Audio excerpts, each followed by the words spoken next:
Hello, and welcome once again to Who Knew, a Doctor Who podcast.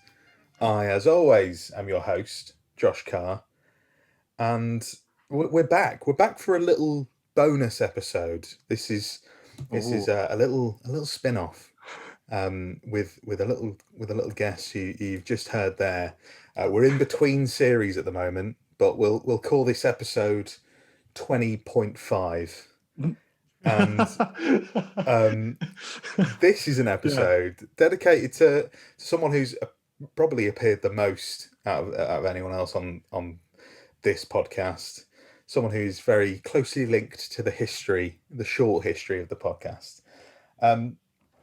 It's usually I would go to say it's Acecreeper, but Acecreeper is at the moment no more. So I'm going to say hello to George Sheard. How are you? Hello, I'm good. Nice to be here again.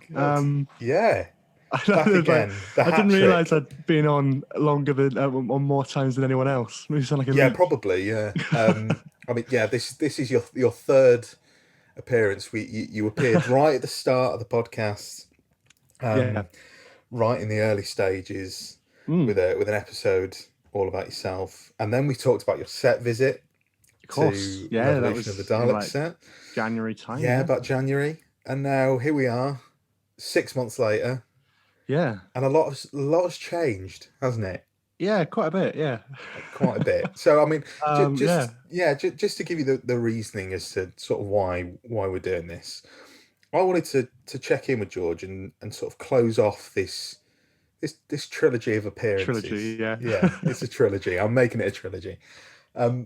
I wanted to close it off because obviously you've made quite a big step recently in the fact that obviously a lot of people will know you from the past as Acecreeper, and you were a very consistent contributor to the Doctor Who YouTube community. And things have changed a little bit, and you are now going under your own name, which I imagine is a bit of a relief for you. But what explain the reasoning behind why you're doing this, why you're making these changes, and what people are to expect. Well, I mean, I kind of talked about this a little bit in the video. It's just this. It's been 8 years, I got to 8 years on YouTube in April, 29th of April, this year. And it was a good time, but I've always used YouTube as a kind of platform to kind of make things and experiment with things and try stuff out that I'm interested in. So I've dabbled in a little bit of interviewing. I've dabbled in big live stream events, audio drama type things, news stuff, talking about films, rankings, all that sort of thing. And I think as I was sort of putting together Genesis of the Cybermen, which was mostly finished a few months back, but I needed a few more details that I had to wait a couple of months for. Once when I was sort of playing around with that, I was like, I don't really know what else I want to do. In terms of Doctor Who stuff, in terms of YouTube stuff, my passions are obviously always going to be creating. But I wanted to really take some time to try other things, not just in terms of public space, but in a sort of professional sense as well. I'm in my second year at uni, and I kind of fancy trying out a bit of script writing and filmmaking and all that sort of thing, which I don't need to talk too much about because I've not made anything yet.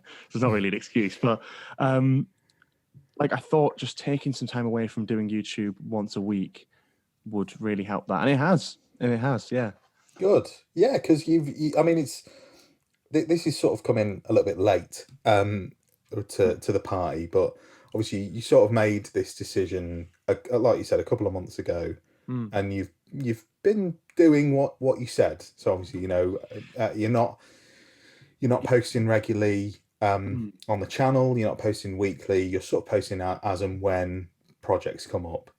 And it's working for you. That's what I wanted to ask. It is working for you, yeah. Yeah, no, definitely. Good. There's something quite nice about kind of starting on a clean slate a little bit. We'll obviously get onto this, but obviously I've started a podcast of my own on Spotify, and I've started a Twitch channel. Two very different platforms which I've never used before to create content on. And again, it's really nice. It might get like a couple of views. Doesn't matter if anyone sees it. It's like, it's nice to build that up from scratch again.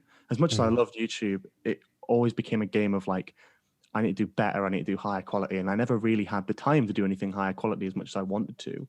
So to really expand my boundaries and do different things, starting afresh on different platforms was So you sort of feel like you sort of hit your peak. Not necessarily because I think obviously you could have a bit, though, carried on, but you personally, like in terms of what you felt like you could make on YouTube. There's only so many times like you can talk about the same stuff, and for me, like Doctor Who is a great field, but it was a very narrow field. As much as it's like a almost 60-year-old show, and I love it to bits. For me, it was like, I don't know what else to talk about. And if I'm getting to that point, it's like, well, I've got to really start thinking about what the next step is, because I've been doing YouTube for 8 years. If I can't think of any like ideas that I haven't already done, and just, instead of just going, oh, I'll just update that video and do like a new version, it's like, okay, now there's a problem. I need to think of original stuff, because that's what I want to do, not rehash for views or audience or whatever. I want to do something like original. And I love doing Genesis of the Cybermen. And I've always said that, especially when and I never planned that to be the last thing I made in terms of Doctor Who, and it probably isn't going to be the last thing I ever make in terms of Doctor Who stuff. But I always thought it was quite fitting that when I started growing in the Doctor Who community, it was around the time World Enough in Time actually came out. So to finish it on that story again, it was quite fitting. I quite like that, and I was sort of like, this is a good time. 8 years, and that's coming out. It's a big project, and I can just sort of go, okay, that's that, and I'll see you when I want to make something, basically. Yeah, no, that is really lovely. It's a really lovely way to bow out, is to sort of come full circle. I mean, while you've mentioned it, let's talk Genesis of the Cybermen. Yeah. So I've tweeted out a little bit about it. You very kindly gave me a bit of early access, but yes, as of now, it's been out for around about a week. Right? Yeah, as of recording, I think literally a week. Yeah. So it's freely available to anyone who's listening at home. To explain what you've done, obviously, about a year or so ago, you made World Enough and Time Noir. Blimey, yeah, that was a while ago now. which is a black and white reimagining of the episode. Is that a good way to describe it? Would you say? Yeah, it was. It was an edit. I pitched the original idea ages ago, putting on Twitter about, it'd be really cool if they did like a noir episode, like black and white 4x3 and like series 13. Then I went, oh, what if we did that with like an old episode? Like, what if we just tried it and then like hypothetically, and then people wanted to see World Enough in Time. People voted for that. I thought, well, let's do it. Yeah, and obviously that was a roaring success. Yeah, people liked it. Yeah, they did, and I remember we spoke about it on the first podcast that we did. And we had a lot of questions about it as well, and people really loved that project. So what you did was you said, yeah, people love this, so let's just make it 10 times better, which is so cool. And you decided to throw in the Dr. Falls and turn it into a re-edited, essentially a film version of the two stories. An omnibus edition, which is such a great idea. And obviously, we've seen like they've sort of been experimenting with that with Classic Who on the Blu-rays and stuff, like editing them into sort of movie versions. But to on top of that, do all of the black and white new intros. You've done some very bold things with this version of World Enough in Time and the Doctor Falls, which you've wonderfully renamed Genesis of the Cybermen. So obviously, I assume you were happy with how it's gone and the reception, because I think from what I've seen, it's gone down just as well as World Enough in Time. But the one thing I've always put on the front of these projects, which I really love, is that this is, and people know this is not like a profit thing. I think again, when YouTubers make content, it's always a little bit like, oh, they're making this, they're making a big thing, but are they doing it so they can get a bit of ad revenue or whatever? Like this I can't post that. It's it's a copyrighted thing. It's a fan edit. You can download it if you legally own a copy of the episode, and you can watch it. It's totally just me pouring my love into the story that I just absolutely adore, and having fun with it, and being a little bit self-indulgent along the way. There's little things like sort of changing. This is one thing that I've never really understood, because when people talk about the Doctor Falls, there's always that like song, that sort of old song that Missy and the Master dance to at the beginning, and everyone says it's from The Shining. Now, I don't think it is, because I don't actually know. I mean, correct me if I'm wrong, but I have looked into this, and I'm a big fan of The Shining, and I don't recognize it at all. I'm a big fan of The Shining, but my memory fails me. I'd need to watch them both, because I know that there's. Oh, I think we spoke about, actually maybe on your podcast. I don't know if we mentioned this, but with The Shining, there's there's that music from. What's it from? It's from an early classic Doctor Who story. Web of Fear. Web of Fear, that's it. There's music from Web of Fear in there. Yeah. So whether it's just gotten confused along the way, I don't know. I don't know. It's a weird one, but with this project, I thought I'd be a little bit self-indulgent, since I love The Shining, and actually just change the music into a song that's actually in The Shining instead. Yeah. I don't know how many people noticed that, but it was a little fun one, because like, you know what, if I'm going to change it, I may as well change it to something that actually is from The Shining. It has Genesis of the Cybermen has this great quality about it, where the moment I finished, I wanted to watch it again, because I knew there was little things in there that I think I even messaged you straight afterwards, just because I think I finished it at like midnight, and I was like, I probably shouldn't go and watch this again right now. Just some little changes in the music here and there. So I'm not going to spoil anything, because I think everyone should go and watch it for themselves. But you can tell it's a passion project. 100%. Definitely. And definitely, I love that. And it obviously, this week we're not doing a DVD collection or Corridor of Fame, but for me, this has an honorary place in the DVD collection. Thank you. You're welcome. Thank you for making it, because this is what the fandom to me is all about. Because I've been doing this podcast for about 6-7 months now, and the original idea of it, which it has evolved slightly. I'm not gonna lie. It's changed slightly due to certain things and certain opportunities becoming available. But the original concept was let's speak to people who are diehard fans of the show and celebrate them and what they do. And I obviously we did that in the episode that we recorded with you, and I want to take the show back to its roots. I want to celebrate this fan project. I appreciate that. And like I said, we don't necessarily get to do this every week anymore, because now I've found myself in this weird position where sometimes I get to speak to people who are involved in the show, which I didn't expect. So we have sometimes slightly strayed away from the original pitch of Who Knew, but getting to celebrate a fan's passion project. Things change. It's not always bad. It's always a good direction to go into. Yeah, I mean, it's a greatly positive direction. I like to think people aren't complaining. No, I don't think anyone will be complaining at what's coming. You get some fantastic stuff out. Well, and I remember when you were pitching this. I remember when you were like, I'm pretty sure you messaged me before you even started the podcast, saying if I'd be interested in it. And I remember at the time going, oh yeah, that's cool. And then like when the art came out, I was like, ooh, that's cool. And then like when it actually started happening, I'm like, oh, okay. Well, I've got myself in a situation which exists to this day, where before I started the podcast, I was like, I better see if I can actually get people to come on this thing before I start rolling with it. Because if I just start and put the artwork out and then no one wants to come on, it's just going to be embarrassing.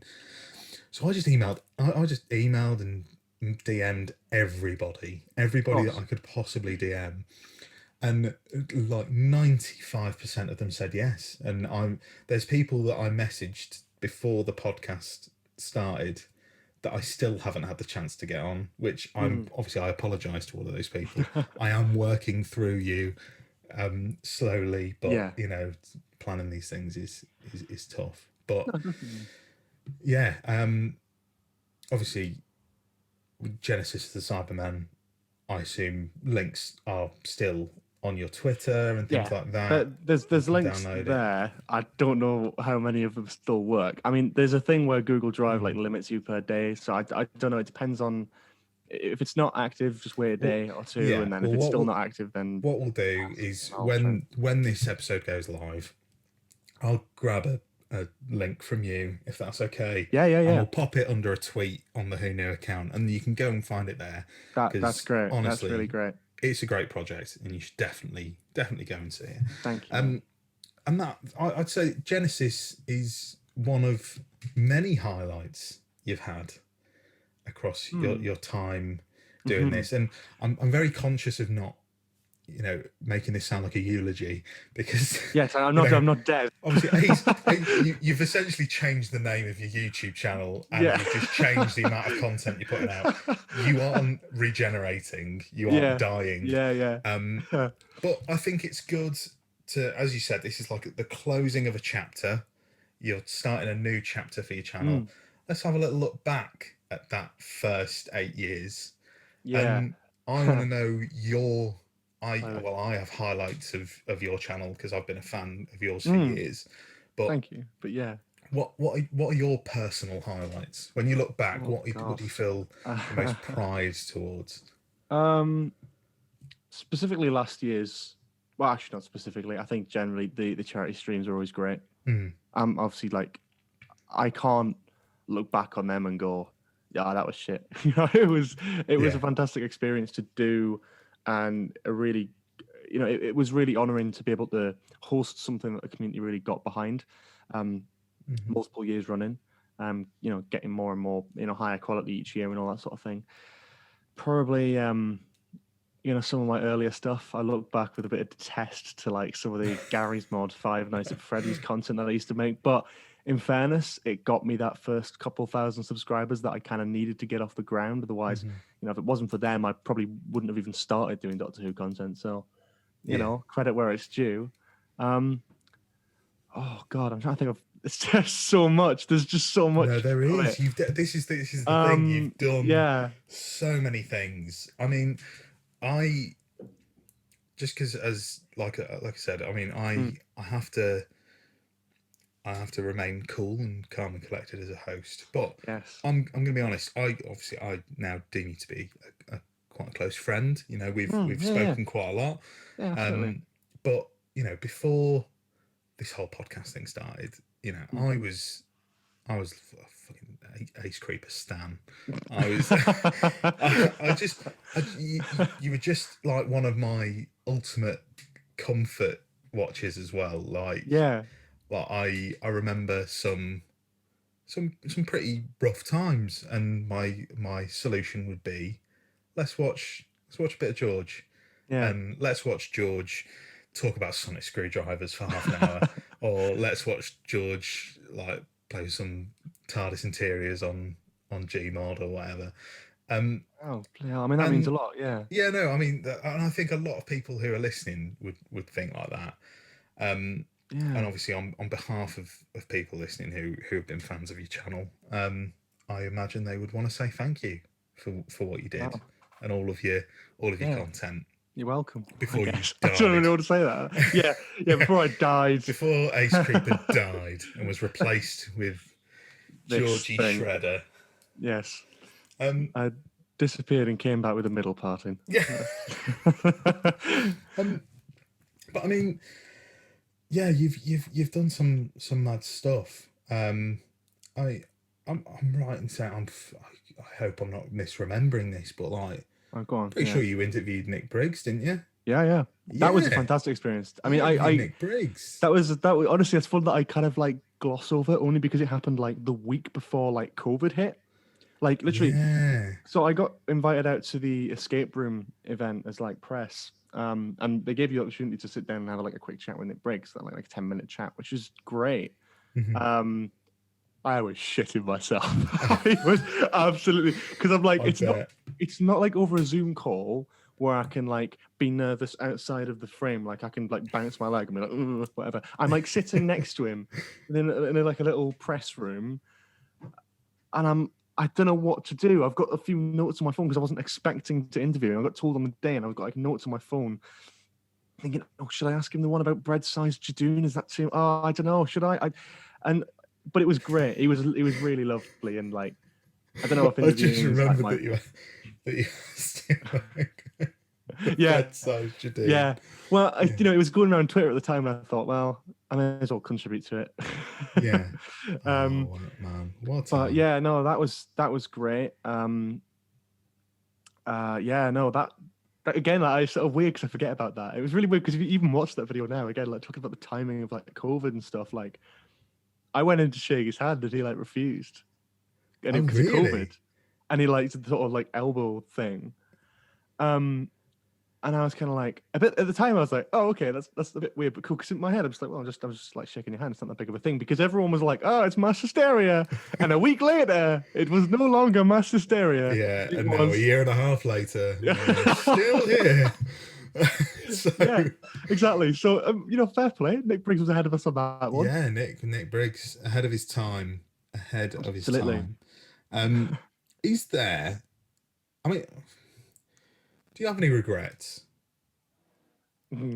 Oh God, it's a tough question. I didn't know I was going to ask you this until now, but no. I feel like it's a good question because it's a really difficult one because probably but off the top of my head, I think obviously there's always videos that I look back on and go, I shouldn't have made that. That was stupid, or that was just for views or whatever, and it feels like a low blow.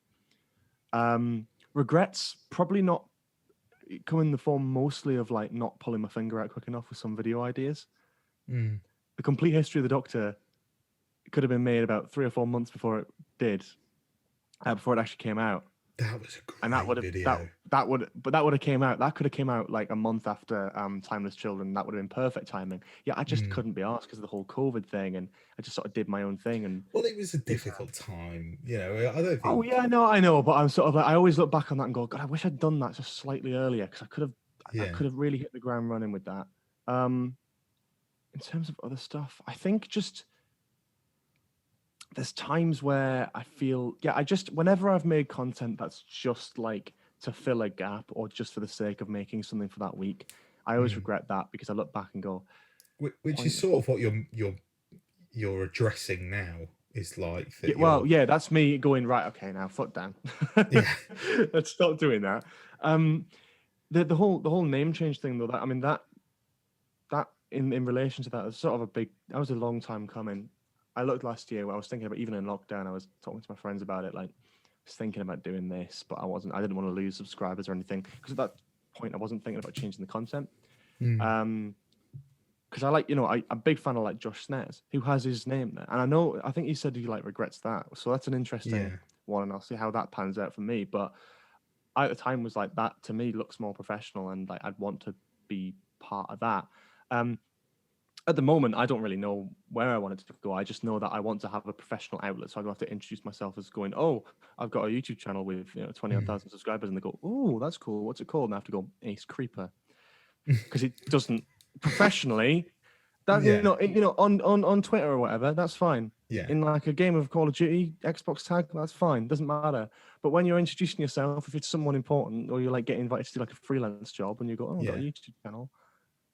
Going, hello, I'm Acecreeper. That's mental. That doesn't. Yeah, it doesn't make sense. So I was like, well, I'd rather just call it my name. So when I show people it's like, and also Acecreeper it's not even relevant to Doctor Who. Like that was just such an old. I just never got rid of it because I thought people would jump off the channel. I didn't know why. I just kept it, and I'm happy I did. But I'm also like, fuck's sake. Well, I mean, isn't it mad? Because obviously, there's different ways professionally. There's different ways of going about getting into like certain industries. Like obviously, I know you've expressed interest in like filmmaking and graphic design and things like that. Yeah. And there's different ways of going into those things. But now, like, in this age of, I'm going a bit deep here, but in this age of like social media and everything's online, and the fact that you are a very young man, obviously you're a little bit younger than me, but the fact that you've gotten to, if you don't mind me asking, how old are you now, roughly? I'm 20 now. You're 20. So you're 20 years old. And when I was 20 years old, I had finished college a couple of years earlier, and I'd been working in a call centre for 2 years. You know, and for someone who wanted to do something creative, it's not the best start to have. You're going in at 20 years old with essentially a CV that is stacked full of 8 years worth of experience. Yeah. So you're going in at an age younger than most people discover what careers and stuff that they want to do, with this whole back catalogue of creativity that you've made as a teenager. And you can go to people and say, look, this is what I did as a teenager.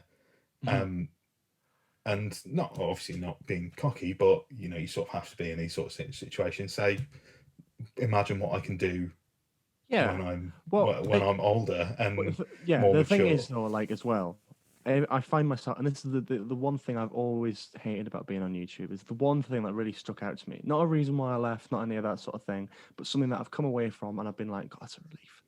Is that I was sick of I was sick of, because my personality type, I'm just sort of my own biggest critic with this sort of stuff. I can't go a few months without looking back on a video and going, that's shit. That could have been better. I could have done that. I could have done that. I could have done that. Or redoing it or remaking it and all that sort of thing.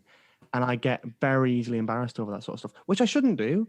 It is annoying. But the one thing I'll be happy about not making too much regular content is that at least it's all up to a T and I can keep it at that T and I don't have to look back and go, this is shite. Yeah. You know, it's a difficult one. But I at the same time, like I'm trying to, that's just more of my own thing. But I hate that about YouTube, my own self really going back and going, this is shit. And when the thing is, that's why I don't get too down about like people's comments and all that sort of stuff, because like I'm thinking a lot worse than what you're saying, really. I'm exactly unless the it's same. unless it's like a personal attack. I know what you're saying. I agree, but on a much worse scale, you don't have any clue to how much I don't like this. So like I barely watch any of my videos once they've gone out. I've not even seen Genesis of the Cybermen all the way through. That's mad. I'm terrified of it because I'm terrified of going through, because I know every single thing that I edited and I can remember everything. I could list it off. Yeah. I'm going to be watching those scenes, and if there is a pixel like out of sync or whatever that doesn't even need to be there, or it's annoying or wrong, it will piss me off and I will never forget it. And that's the one thing that I can't stand. And I'm proud of Genesis, but I don't want to watch it. Yeah, I've watched it in chunks, obviously, when I'm editing it. Yeah, I've never sat and watched it from beginning to end.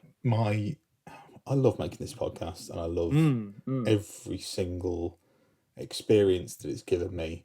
But if there is one thing that if I could just keep everything the same and just remove something from my life, it is editing this podcast, because I just sit and listen to my own voice, and I despise it. Yeah. For hours. I editing each podcast, like the longer normal episodes, like dependent on how ill prepared I was or how shoddy my equipment's decided to be that day, it can take up to like 4, 5, 6 hours out of a day, and I usually just bash it out in a day, and just listening to myself for that long is really demoralising. And by the end of it, I just think, do I even want to put this out? Because am I just an absolute embarrassment? But you can't think of it like that. Yeah, exactly. I mean, I criticize it, but again, like I can understand that. You know, obviously I've started my own podcast now as well, and I'm doing the same sort of thing, listening through. but I'm being so like, I'm having to hold myself back a little bit because I'm like, look, it doesn't have to be perfect because no one is expecting this to be perfect yet.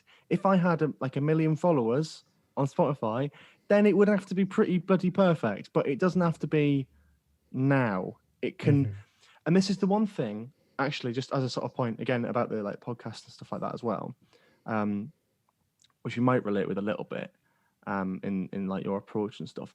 I've done podcast projects before, and they've never went well. You know, I have done, but they've all been on YouTube, right? And like Cod Pods. Oh God, Radio Mondas, Idiot's Guide to the Galaxy. Idiot's Guide to the Galaxy was a project that I was really excited about, me and my mates last year in lockdown. It was a recent thing. We only did 2 podcast episodes because we decided that from the get-go, not only would it all be on YouTube, but it would be filmed, all of us with HD cameras, DSLR, all synced up and all cutting between us. Not on like a Zoom call, all just individually filmed, and whoever's talking will have the camera on them. Again, not like a Zoom call, but like actually just properly edited together over the span of about 2 hours. It lasted 2 episodes, and you can probably imagine why. Yes. With Spill Your Beans, when I started that, I knew straight away, I was like, I am not being ambitious. Yeah. I'm putting my sights low. I'm going to go, well, I'll sort of plan out a season and I'll do that and see where that goes. Did a few episodes, very, very basic editing, probably a bit messy around the edges, but like it worked and it's fine and it's gone out there and it looks good. Because there's one thing, it's better to sort of start off. I'm not saying either of us like started off shit, but it's better to start off shit and get better, even if it's such gradual changes, than start off your most ambitious and then stop caring. Because that's when there's a drop off in quality, then you go, well, it's pointless me sticking around. But when it improves in quality, you go, I mean, that's just natural. That's you stick around, and that's the kind of approach that I've taken with this. And I've enjoyed doing Spill Your Beans a lot more than I thought I would. And it's the longest running podcast I've done. Yes. Well, it's going really, really well. It is going well. And obviously, I mean, we'll touch on that briefly because it's a cracking podcast. Thank you. Big fan. I've been on it. You were on the first film review episode, Yeah. I've not been on many other podcasts. Well, I've been on a few. I had a great time. That was a really weird one because it was the first time I'd done that and like that structure and you know, it was great though. Yeah, I really enjoyed that one. Yeah. Well, I mean, obviously, Spill Your Beans to describe it's a film podcast, isn't it? Yeah. So, I mean, just give like a brief outline of what each episode is like. I try to sort of split it up into different categories as well. Like, I want to use Spill Your Beans as originally it was just like, well, I want to talk about films because you know I feel like I've got a lot to say about films, different films. I feel like I've never even touched upon that on like YouTube and stuff. So I'll do it on a podcast. And I'm saying lots of new things, so I'm not going to run out of things to say. But I wanted to sort of categorize it, play around with different ideas and different things that I could do with like Spotify as a medium, what I could actually upload, what I could make. So we've got a main film review show with basically standalone films that we talk about with a guest, and there's little segments and all that sort of stuff. We've got panel reviews where we'll talk about with a couple of friends and talk about like filmographies or the films of like an awards season. And we're looking at, you know, fingers crossed if things go well, we're looking at doing commentary tracks as well, which we'll upload the highlights for on YouTube, like a sort of 10-minute cut down, and then the whole uncut commentary track of that film on Spotify. Hopefully, you know, fingers crossed. But that's sort of where we're going with it so far. But I'm just excited to get this sort of first season finished so I can go, I did it. Yes. I did it. Yeah, no, I know that feeling. I know that feeling. Well, yeah, I mean, like I said, it's a really cool project, and it's not often we get to talk about something that isn't Doctor Who related on here, which is quite fun. I would say, you know, everyone go and listen to it, especially if you're a film fan.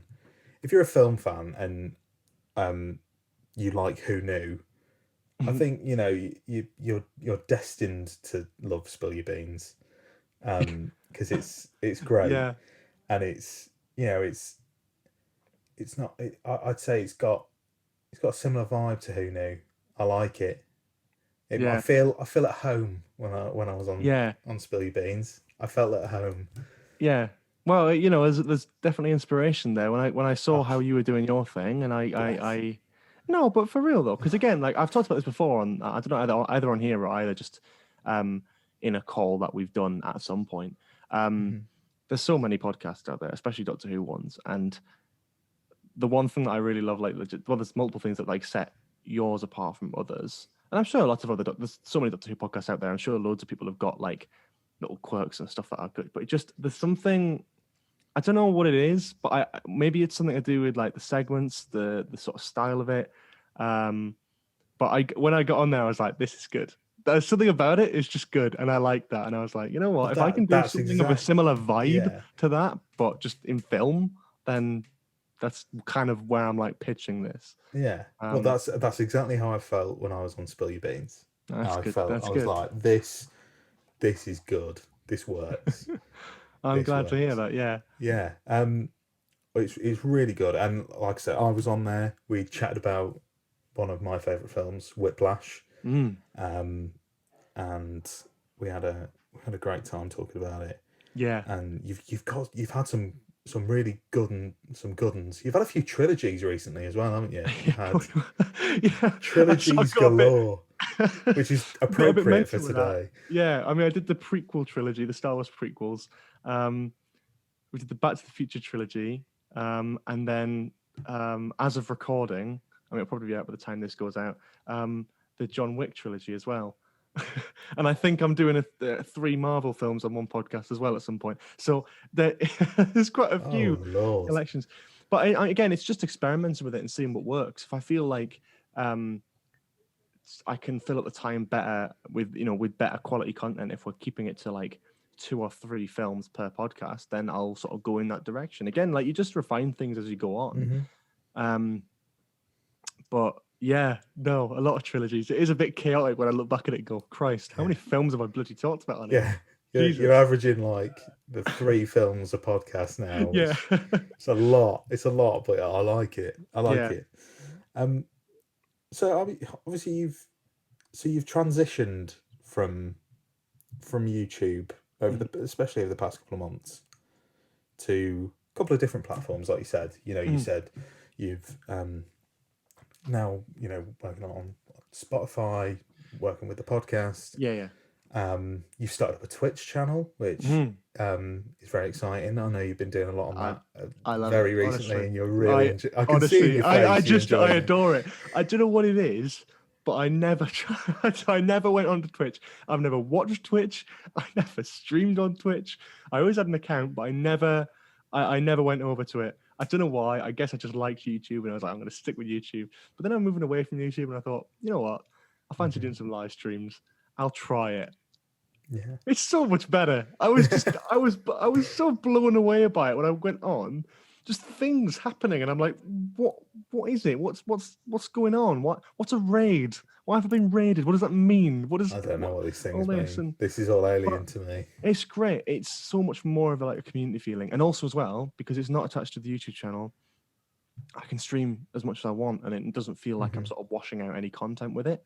Yeah. um, I feel like I can make what I want to make on there and just do stuff. So at the moment, I've only set it up this week as of recording, but currently, we've just been playing through one of the old Crash Bandicoot games, and it's a lot of fun. I didn't expect as many Nice. people to jump on it, but it's been great. So Yeah. again, another thing that's went well that I'm like, I am so That's continuing really this. cool. This is That is great. cool. But yeah, I mean, I suppose the point that I was going to get to Mm, is that you've sort of not in a bad way, like sort of slightly jumped ship from YouTube. mm, And you mentioned before like the way that you would always self-criticize a lot on YouTube. yeah, I have my own personal opinions on YouTube as a platform. yeah, Obviously, it's not my primary platform for the mm, podcast. I essentially, if I'm honest, I stick it on there because I had a couple of tweets that said I don't have access to podcasting platforms. Can you stick it on Yeah. YouTube? So I just stick it on YouTube. So Mm. I don't really pay much attention to the views and stuff like that. It's not Mm. my primary platform. Yeah. But as someone who's had it as a primary platform for 8 years, Mm. I sense, not just from you, from a lot of other people that I speak to, that it's a platform with a lot of issues and a lot of Yeah. things that need to be addressed in the way that it encourages creators to be creative. Yeah. Where do you stand on that? I hate it. Yeah. I think people who are on YouTube and make regular YouTube content will probably be aware of this. It's not like some sort of like club or anything that you have to be in, but like basically, if you've got a channel and you make content, you get these like creator newsletter updates and stuff, and they just change stuff every month. I mean, flashback to a couple of years ago where they were gonna like ban certain things for like you could um it was something about like being kid friendly. Like you can, and it's still there now. You still have to press a button of whether or not your video is kid friendly. Yeah. But it's you're Mhm. deciding whether or not like because you can make revenue off it. You can't make ad revenue if it's too child friendly, if it's a child audience. But you also can't make ad revenue off it if it's like too adult or advertiser unfriendly. So there's this sort of like middle grey area, which is so just baffling. And beyond that, and this was a couple of years ago, they kind of scrapped this and just sort of forgot about it. But they said at the time, they were like, if you mark a video as not child friendly or child friendly and you are lying, or in other words, you get it wrong, they can like terminate your channel. So That for is someone like myself who had over absolutely like 1,000 mental. videos, old Minecraft stuff, I'm like going through like, is this child friendly? Is that child? And they base it off the thumbnail, basically. If your thumbnail has like like cartoonish, like bright colors, they go, well, that's child friendly. It's not as strict as that now, but there's loads of stuff like that where they'll change something. Like something today where they're going. It was like the other day where they were like, they're changing. They're getting rid of unlisted videos, and all unlisted videos that are on your thing will just become private, which means you can't share the link to people. You have to like grant them access over like an email This thing. is So so again, daft. for people who have Patreon channels, that just makes things another step harder than it was before, and it just doesn't help. It's a platform that just shoots itself in the foot because it's one of the biggest platforms. But it's become very commercialized. Is that the word? Commercialized? Yeah, commercial. Yeah. Yeah, it's because there's TV programs and everything is on YouTube. You can buy stuff with YouTube to watch like TV and stuff like that. And this is the one thing when I went to Twitch that I've realized is Twitch feels more like how I remember YouTube being when I started. How it was like a community, how it was individual creators, it was people playing video games, just chatting, having fun, all that sort of stuff. YouTube doesn't feel like that anymore because it feels like YouTube aren't prioritizing the the sort of the average creator. I mean, how long's it been since YouTube had the tagline "Broadcast yourself"? I mean, it says a lot, doesn't it? I mean, they just it's a platform that obviously I love to put content on, but it's a difficult one to really Yeah. love. You It know? essentially got too big for its own Oh yeah, pitch. Like the yeah, whole point of it, like it got so big because of how good that initial idea was. The yeah, fact that anyone could create anything on this platform, and then everyone created something on that platform, yeah. But and then yeah, it's just gone it's the complete other direction because of it. yeah, and they just sort of shaft anyone and everyone now. They don't understand what their average creators are. They don't get it. Look at YouTube Rewind. The people behind YouTube don't really understand what the general viewers and what people actually want. Twitch just lets people. I mean, they're quite bad for banning people, from what I've heard. But on the whole, they just let people do what they want. If I streamed like Crash Bandicoot on YouTube, I know I'd get a copyright strike from using the music from Crash Bandicoot, even though I'm playing the bloody game. Twitch, you can just do whatever you want, mostly, within reason. Yeah. You know, it's like it feels more like a community space because there's no TV programs, there's no Jimmy Bloody Fallon or whatever his name is on there. There's none of that stuff. Like no Tonight Show, no James Corden. Yeah. Hallelujah. on Twitch. And that's the big thing. When I went over there, I was like, shit, this is what YouTube used to be like. This is what I loved it about YouTube. essentially has made itself like it can't be infiltrated by the mainstream media and the corporations trying to jump on something that's made for a community spirit and turn it into a commercialized spirit. But I mean, it's cool that obviously that at least there's alternatives out there, like you said, like you're now branching out instead, and it's a bold move. It is a brave move from you. Yeah, I mean, obviously not to put the fear of God into you, but like genuinely, but I had a long think about this sort of thing. I was totally aware that, like, yes, I have 22,000 subscribers, right? First of all, barely, like, oh God, about a quarter of that actually watch, like, almost every video that I put out. Yeah. Even less than that are going to follow me to different platforms. But there's that tiny little selection of people who are active on Twitter, who see the videos when they come out, despite the fact that I've sort of dashed off a bit. Those people who jump over, those are the people who I'm marketing to now. If people aren't interested in the content that I'm making, then I'm not making the content for them. It works hand in hand. Like, not to be brutal, but if I make a Doctor Who video, a Doctor Who reaction video, and it gets loads more views, cool, because I'm making that for them. But if I'm making a Crash Bandicoot live stream, or if I'm talking about the John Wick trilogy on a Spotify podcast, and they're not interested, that's fine. I don't want them to listen to it if they're not interested, because that would be weird. Why would someone do that? Why would I don't do stuff that I'm not interested in. If I'm not interested in something, I'm not going to go, oh, yeah, I'll sit and listen to 2 hours of this. No, it's pointless. Like, I was always fully aware, and it always takes a little bit of a hit when you're like, oh God, 22,000 people. And then I get like, oh, how many views on this? How many? Oh, that's not all. It doesn't matter though. I've come to just stop caring with it, really. Yeah. Yeah. It's a bit of a rant there. No, that's because it's interesting for me as well, because I'm, like I said, I want to sort of compare me and you, and just as a hypothetical situation, to someone else who I've spoken to a lot about this kind of stuff. Yeah. Mr. TARDIS, Will Carlisle. So I see us like like those pictures you get of like man growing from an ape.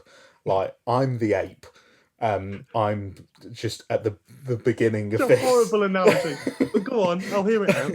I'm at the beginning of this journey. I don't really know what I'm doing. I am winging it, just like everybody, no matter how much they like to say that they aren't winging it. Everybody who starts out and things like this is completely winging it. Everyone's winging it. Yeah. And then I'm winging it now. Yeah.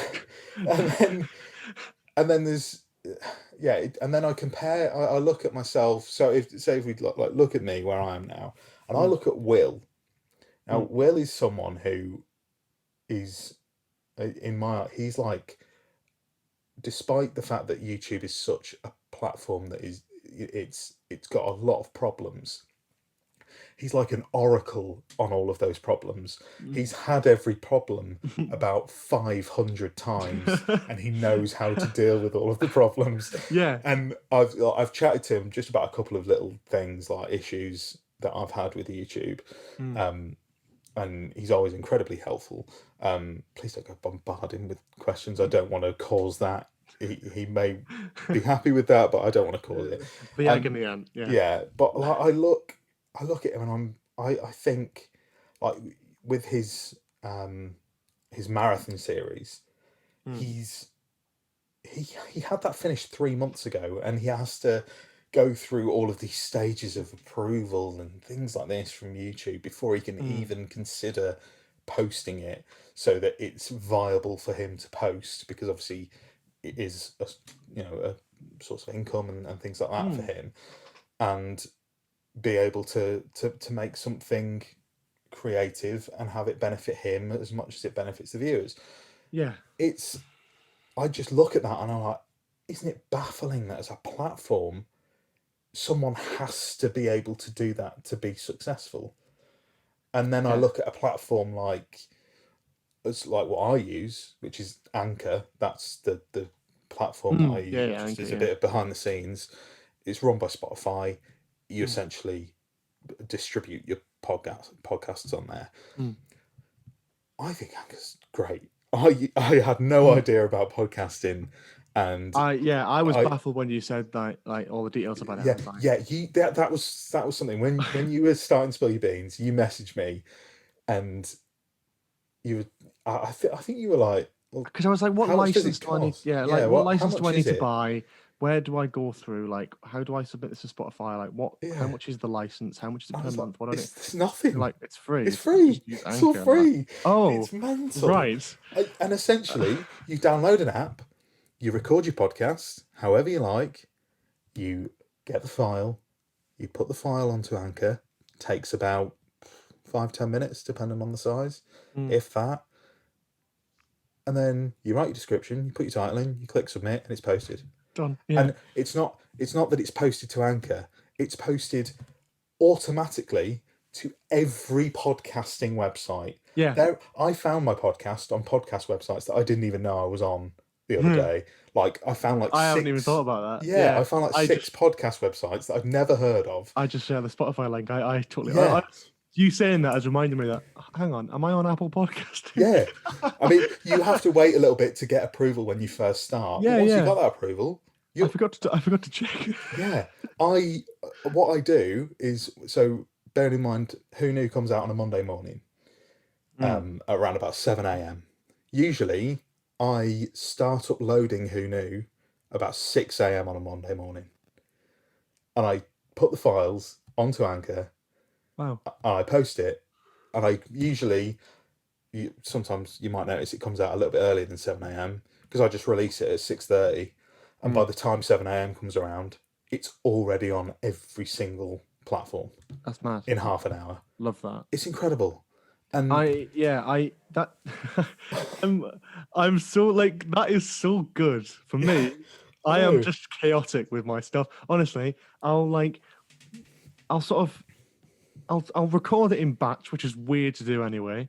I'll edit it in batch. I'll do it all in one day, and then I'll just sort of upload them like a week apart. Yeah, it's and mad. then just fucking let it happen. And I'm just like, oh god, yeah.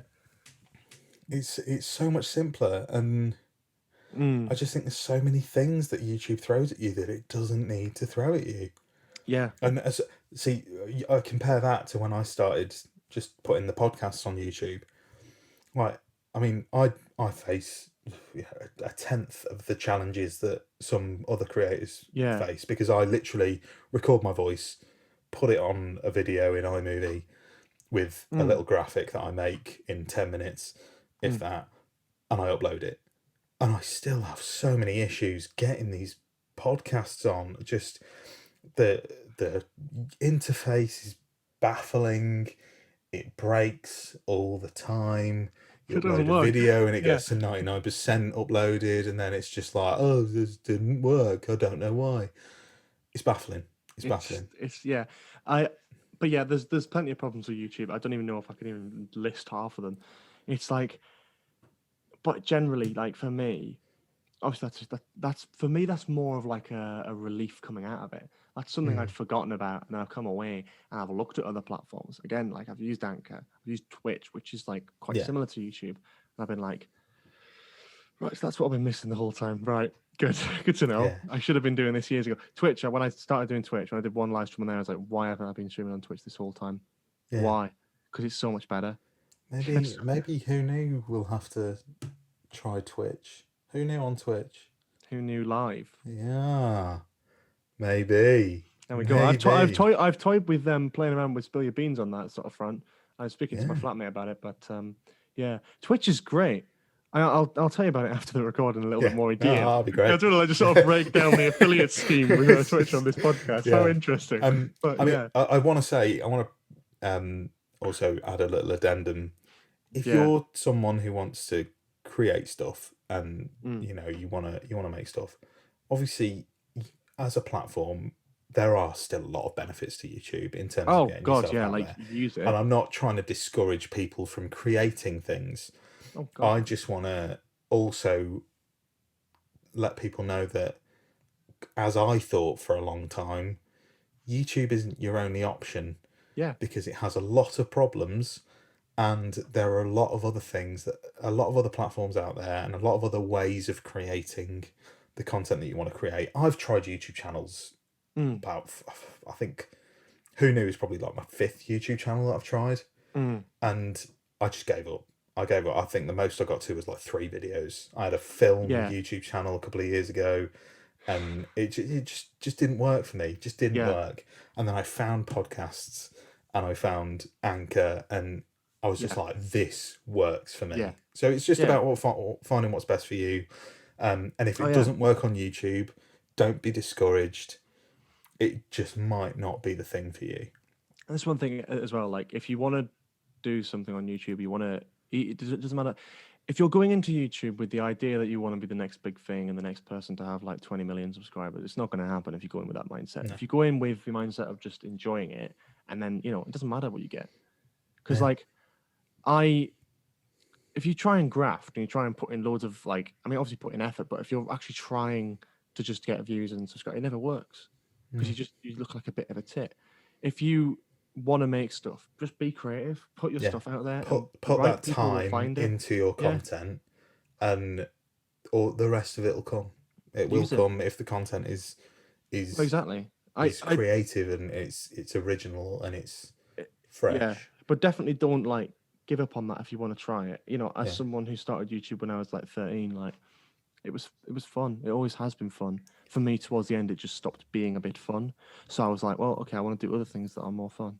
Yeah, and coming back as well to like what I said before, with the fact that you're now 20 years old and you've got 8 years of YouTube behind you, and you can go like sometimes you forget that now we're at a point where the weird internet world and the real world now cross over, so you can actually take things that you do on this weird internet world, and you can go to the real world, and you can go to like a job interview, and you can say, I did all of this. This is actually worth something now, and it shows you what I can do. And that's more the kind of avenue that I started with Who Knew. First and foremost, it's a hobby. Yeah. Who Knew is something fun that I wanted to do because I wanted to do something to do with Doctor Who. Of course. And I just wanted to chat to people about Doctor Who, and I enjoy that. Yeah. And if that's all it is, I love it. I still love doing it, and I will still do it for a long time to come. And that's the thing. That is exactly my approach with YouTube. Yeah. Is for me. And the thing is, obviously, YouTube. There's always this unspoken thing with YouTube is that creators make money off videos. Yeah, but there's a thing about that is that it depends on what you do it for. As I said, like when I sort of moved away from YouTube, it wasn't because I was sick of it.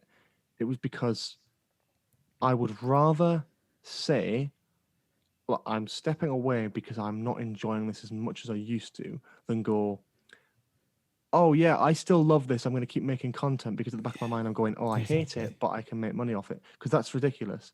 For me, YouTube's always been a creative process. It's always been something to express my own passion, not just for Doctor Who, but for other stuff as well, and just content creation. I love it. And I'll still post stuff on there. I'm sure when, you know, Doctor Who Series 13 eventually gets a trailer, I'm sure I'll react to it and break it down or something. I'm sure when Series 13 comes out, I'll probably talk about it on the channel, because that's an outlet that I know Doctor Who fans are attached to that can see content. And if I want to put something for Doctor Who fans, it'll probably obviously go on there. But like, I'm using other things again, like I've got passions in film, so I'm going to use a podcast to do that. I've got passions in, you know, playing a bit of video games and stuff, and that's always fun. So I'll do Twitch. It's like that's just an extra that I would love people to support, but if it's not for you, it's not for you. That's fine. No, exactly. Well, that was a fun little unexpected chat about. Yeah. I mean, this I never get to do this. Usually I'm just talking about wobbly Daleks and all that shit. Like obviously I love. Like I said, I love talking about wobbly Daleks and shit. Yeah, but same. This has been a nice change. This is something that we've never really seen on Who Knew before, which is a lot of non-Doctor Who chat. But I hope that people who are listening to this, because I do get like the odd message every now and again, not as like I'm some oracle like I referred to Will as before. But like, I just get the odd messages every now and again. It's like, oh, like, how do you, like, any tips for starting a podcast, things like that. And I think I will point people towards this episode because I think, it's I think we've covered Yeah. some good points, some bad points, some things to do, some things not to do. YouTube's Obviously, this great. isn't Yeah. a Bible, but maybe just some friendly advice from. Yeah. Look, YouTube's a great platform, and like one thing that people seem to think when I made that video saying I'm stepping away is that like I'm quitting. I'm not quitting. I'll still post stuff on YouTube just when I want to do it, because the reason why I'm doing all this and the reason why I'm making these changes and actually doing stuff is because actually, I am 20. I'm getting to the point in my life where I'm like, I actually want to do something that I just find fun. It doesn't matter whether it's, making money or whether it's getting views or whether it's getting subscribers or whatever. I would just encourage anyone who's wanting to venture into YouTube or Twitch or podcasting or anything creative or just anything generally, do it because it's fun. Yeah. And if you can make a living off doing something you enjoy, then that's a luxury. That's a phenomenal, amazing luxury that no one gets to have. That's but what I wanted to say. If you get that, that's a lovely bonus. But if you're going to do YouTube, you're going to do Twitch, you're going to do podcasting, anything like that online, which has, monetization attached to it, inevitably, if you do it for fun, you will have the most fun with it. If you don't do it for that, you are going to hate it. Exactly. And as well, like, I think, like you said before, like people who go into YouTube thinking this is going to be my job, I'm going to make millions and I'm going to be the next big thing. Yeah.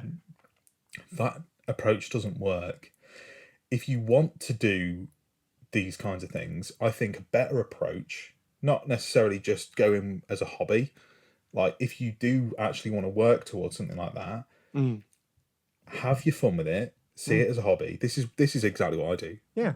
See it as a hobby, but also look at it as, this is actually, I'm working on this. I'm proud of it. Yeah. Build it as more like a portfolio that you can then take out in the real world, and you can go to job interviews and things like that, and you can take those things. Yeah. What I will say as well, on a sort of nice note, and to wrap it up with a bit of a Doctor Who theme, because this is obviously who knew. Yes. Like, there's the Doctor Who community is brilliant for that. And one thing I will always love about my experience in the Doctor Who community, and I'm still in it, I still watch Doctor. I'm rewatching Doctor Who at the moment from like the modern era, which I haven't done in years, and it's been a lot of fun. What I love about the Doctor Who community is that people just make a lot of passionate projects, like lots of things that people are just like, I'm going to do this. And it's cool. And it's really cool. And it's not for like income or not to get views or stuff, because they are so passionate about it and they haven't seen anyone else do it. They're like, I want to do this in my vision and I want to get it out there and I want people to see it and I want people to enjoy it. And that's like the best feeling you can have, is not just coming up with an idea, the process of it, but if you can finish a project that you're doing entirely because you're passionate about and you can get it out there, that's one of the most satisfying feelings. Because there's no conflicting feeling if it's just out there. Like Genesis of the Cybermen, a gorgeous project to finish on because I love it so much, and I just got it out there. And it's a passion project. It's a thing for being a fan. It's not something to get clicks or views or subscribers. If people want to see it, it's there, and if people enjoy it, even better. And I think a lot of people, Doctor Who fans, are great at that. So if you're listening to this podcast and you're a Doctor Who fan, all that sort of thing, and you're looking and doing all these creative things, keep going with it. Yes. But keep that in mind. It's, keep it as a hobby, because the second it's not a hobby, it's less fun. Have fun. Have fun is what I'm saying. Have fun. Well, I mean, we'll start to wrap it up there, because I think that's a really nice place to end it. And it's very in line with, like I said, the original pitch for the podcast. It's all about promoting creativity and excitement among the fans, and exploring the good bits of this community, because God, do we know there's some bad bits, but let's focus on the good if we can. I have a final question, Okay. which I haven't told you about. I haven't mentioned this. Yeah.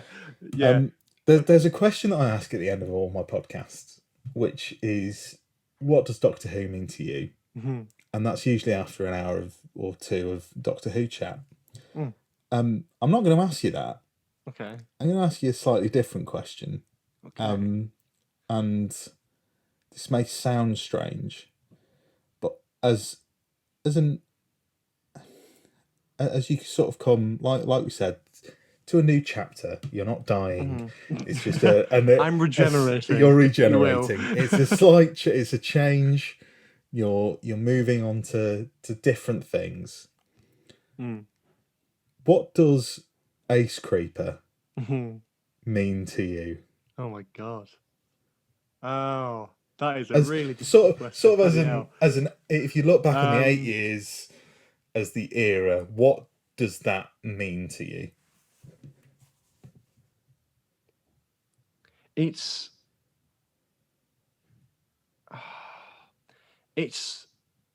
I don't know how to say it. It's a really difficult one.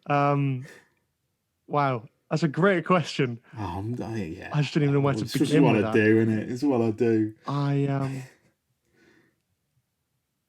I think, to me, what Acecreeper, what it means to me, is it's the beginning sort of chapter for me. It's something I see as something I'm incredibly proud of. That because I haven't got the patience to stick with many things, so it's stuck with. It's when I started the channel, I didn't know what I wanted to do after school. Never mind uni. I didn't know where I wanted to go with things. Yeah, I was sitting there making videos on Minecraft and Final Fantasy Freddy's and stuff, and I didn't really know what it was. And over time, it's developed to encapsulate something I'm more passionate about. And as that's grown, as that's come to a sort of end with this sort of era, I'm still going to post stuff to it. But as it's come to a sort of an end, the name Acecreeper, it's sort of closing that first chapter, I feel, of my I was gonna say creative life, but life, I guess. Yeah. Finishing that for me was putting the sort of like the final page on that chapter to move on to something new that is only possible because of everything that's happened on the last 8 years. Yeah. I don't know if that's a good answer. That's it's a very really good difficult answer. question to answer. No, but you nailed it. You it's- nailed it. But for me, yeah, that's what it means to me. It's something I'll, it's a chapter in my life that I will look back on and thank and love, despite its flaws, despite its ups and downs and all that sort of thing, everything in between, everything I'm embarrassed of or love, it doesn't matter. Like, I will look back on it as what got me to where I am now as a young lad who's just trying to get into the media industry and has my own passions and wants to experiment with things, wants to try things. I would never be doing this now if it wasn't for the last 8 years, every single one of those videos. So, yeah. Well, that is lovely. That is absolutely lovely. And it's been lovely chatting to you. And you, man, yeah. And, I'm sure you'll be on again at some point. You'll be on again. Yeah, Well, quadrilogy. Let's go for it. Yes, you'll be on again. You'll no doubt have made some other incredible projects, and that I'll be forced to bring you on to talk about. But yeah, I mean, obviously, that was Who Knew. That was a little bonus for you. There we go. Series 3. I've had people asking about it. Drum roll. It will come. It will be coming later this year. Hey. I don't know when. Oh. I don't know when yet. I'm moving house at the moment. As of recording, I'm moving house tomorrow. So this is the last time I'll be recording in these walls. This old Who Knew studio. Amazing. Studio. As if it's not just a box room full of shit.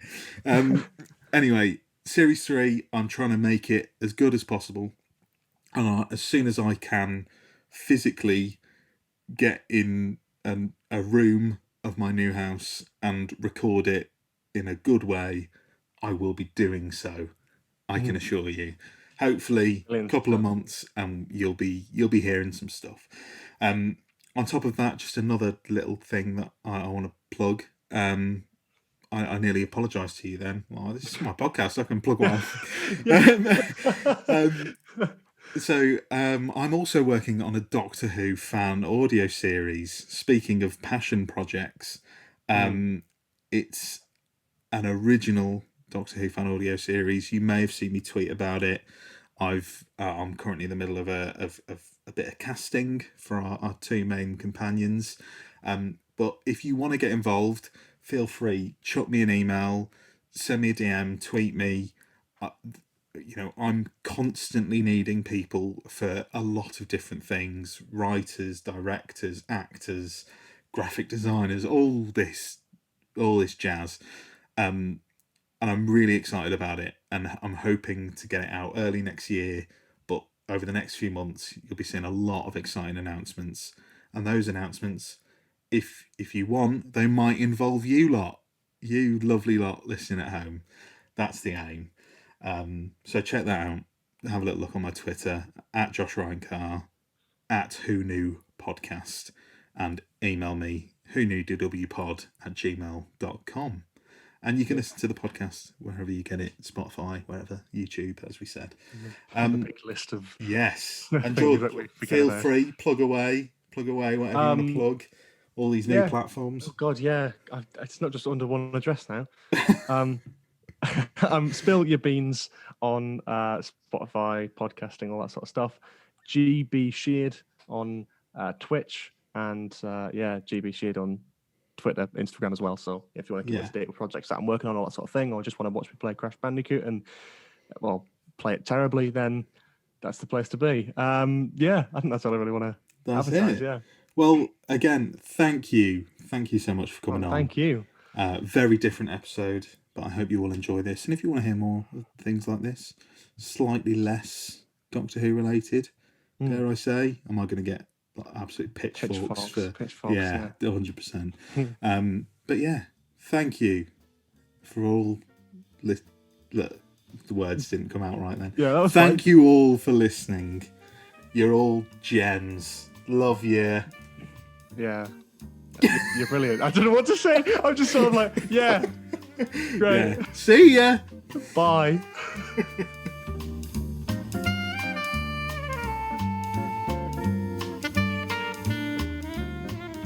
Thanks for listening to Who Knew, a Doctor Who podcast. You can check us out wherever you get your podcasts and now on YouTube. Please subscribe and leave us a review wherever you can, as it really helps us out. And a massive thanks to the Sononauts for lending their cover of the Doctor Who theme to be the theme for the podcast.